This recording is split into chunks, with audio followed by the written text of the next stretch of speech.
Last time we talked about a Christian special that was made by the British, and now we're talking about a Christian show that was made by the Canadians.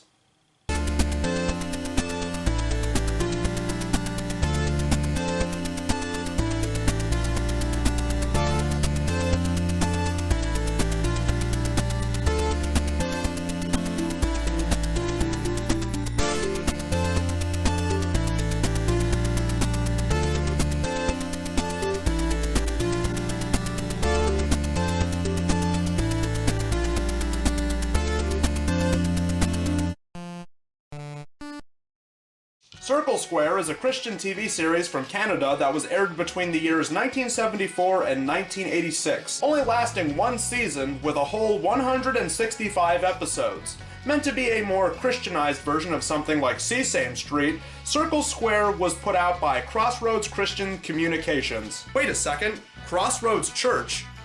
Isn't that the name of the church from Sunday School Musical? Well, geez, I didn't know that they were doing stuff in the 70s and 80s before Sunday School Musical came out. You learn something new every day.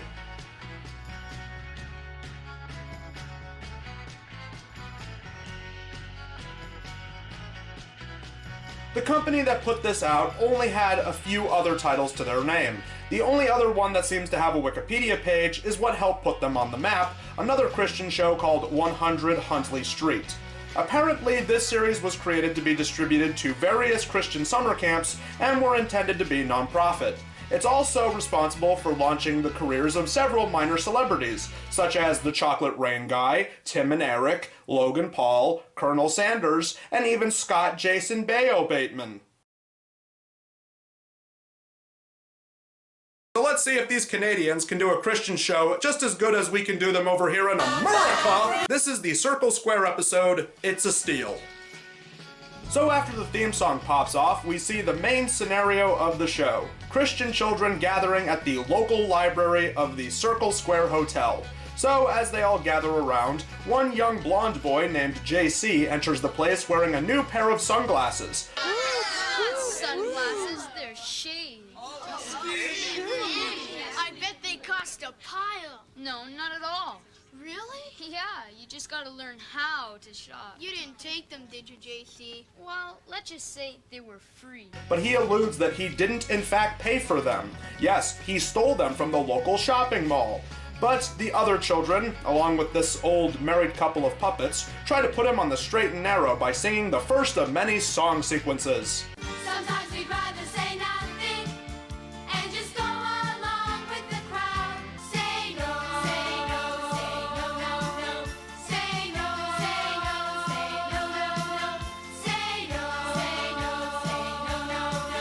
Say no. So we then cut over to Dirk and Vince, very crucial characters in the Circle Square cinematic universe, obviously, as it seems one of them has also stolen some new 1980s sunglasses as well. I have to take any of there. You didn't need any? No. You mean you stole them? No. But you didn't pay for them. So you stole them. Vince, that is wrong, and that is called shoplifting. Oh. You could be arrested for that, you know. As the married couple puppets give them a call about JC's current situation, and with how similar it is to their own, this leads into a story. I think it takes place in the past, since everything looks even more old in time compared to the host segments themselves, what with the buildings looking like they're from the Wild West days. Huh, I didn't know they had that over there in Canada. What's wrong? Don't you have any money? Well, no. That's never stopped me from getting what I wanted. Me either. For me, money is no object. I just steal what I want. The old five-finger discount. What? What are you afraid of, Marty? Are you a man or a mouse? Come on, he's a mouse. I am not a mouse. So the flannel and slacks wearing boys tell this blonde boy, Marty, that if he wants to be in with their gang, he needs to go through a rite of passage. He needs to steal candies at the local department store, ran by a man with big glasses and sleeve garters. What do you have? It's a cherry stick. Cherry sticks, okay, that's 10 cents Here you go. each. You getting anything today, Marty? No, Mr. Brown, not today. No. I see. Bye, Mr. Brown. Bye. The leader of the gang, Harry, didn't take anything this time, while the other two boys stole candies like it was nothing. But apparently, Marty still has a conscience. It seems he was able to do it, but he instantly regrets it.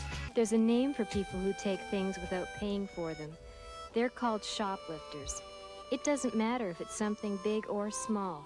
It's against the law, and it's all stealing. Why did I do that? This doesn't even taste good.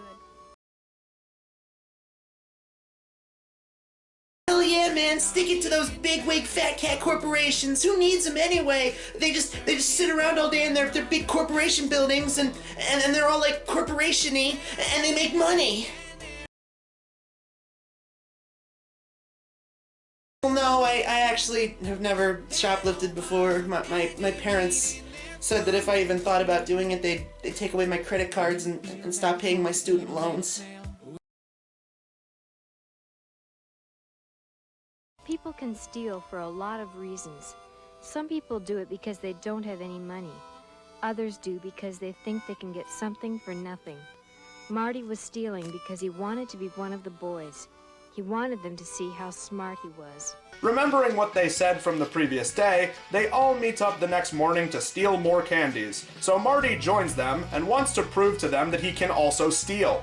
This time, they want him to steal candy for all of them while they distract the candy man behind the counter. I've been concerned I'm not getting enough vitamin C. I don't see in the dark the way I used to. Well, we've got some carrots here, and they're full of vitamin A. Maybe that's what you need. Vitamin A? Boy, no wonder. I haven't had a carrot in a long time. Is that really a thing? Do Canadian candy stores sell carrots along with candies? I mean, what? Is that in the same aisle with the Tim Hortons and the poutine and the plastic bags of milk and lemonade?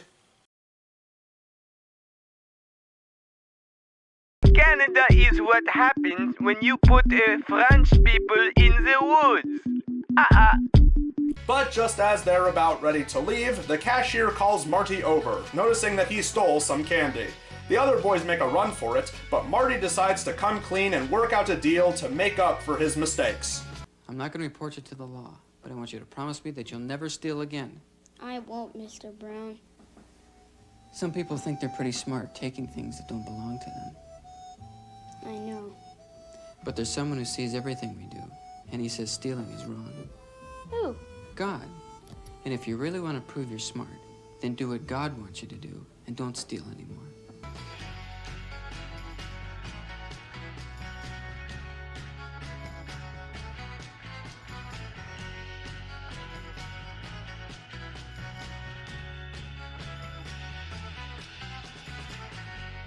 So Marty atones for his sins by helping with the candy store's gardens. In enter the gang of boys, and the other two feel bad for what they did and join Marty, leaving the leader kid, Harry, to just walk away feeling alone and bad for what he did. I think Marty's right. Here, let me help you with these weeds, Marty. Thanks. There's one over there. I'm sorry for getting you in trouble. It was a dumb thing to do. Yeah, it was.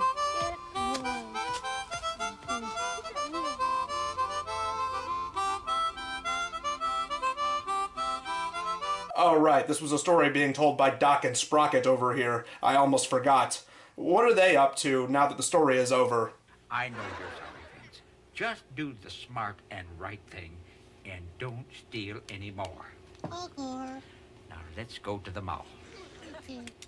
And it seems JC is in the same boat. He knows what he did was wrong, admits he only did it because other boys were doing it, and says he'll go return them. But he'll have to wait as it's time for another song. For what I believe in, I'm gonna stand up for what is right. Don't tell me everybody's doing it, 'cause I don't wanna follow the crowd. I'm gonna stand up. And now, to hammer home the lesson just one more time, we then get a cartoon depicting some boys who steal candy from a candy store. Blackballs, my favorite.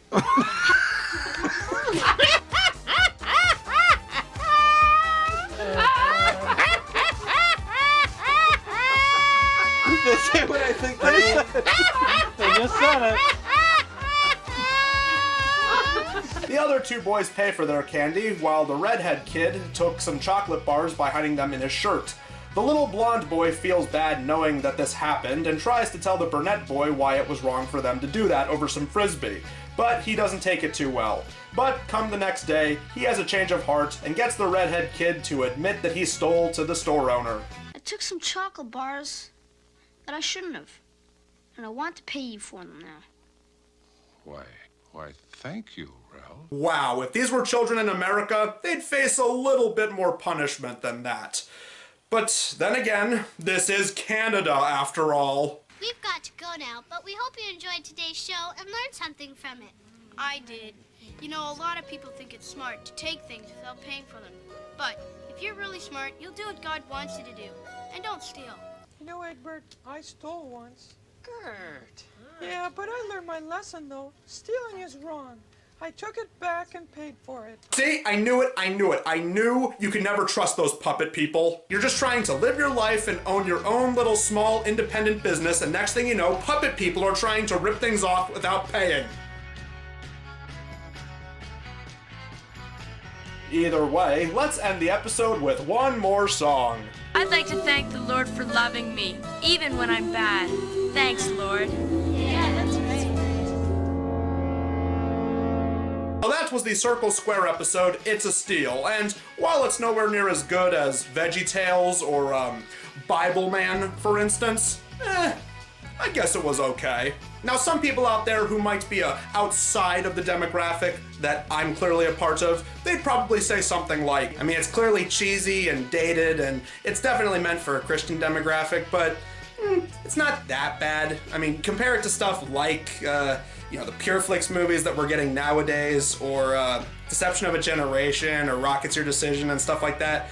Those are just condescending and patronizing. This at least had its heart in the right place. It really is a lot like Sunday School Musical in that, despite it being marketed for a Christian demographic, there's really not that much religious content in there. Yes, they reference some Bible verses, yes, they reference praying every once in a while, but it's nowhere near as preachy or in your face as something like Rocket's Your Decision, or Deception of a Generation, or any of that kind of crap. But overall, the acting, pretty good. Interesting cast of characters. The musical numbers, very well done. I really liked the very limited cinematography, very minimalist, very artsy, avant-garde. I thought that was pretty well done. And overall, I thought they handled the message pretty well. They did a very good job handling a stealing is bad lesson in this episode. They did a pretty good job portraying that. I really don't think I could go out of my way and say that this is on par with something like VeggieTales. Then again, I am biased. I grew up with VeggieTales and I love that series. But for what this is, it's perfectly fine. Well, that does it for November.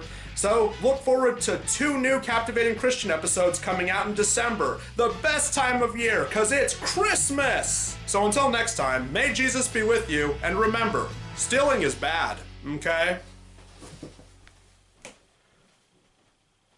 Black ball. Ooh, my favorite. Ooh, my favorite.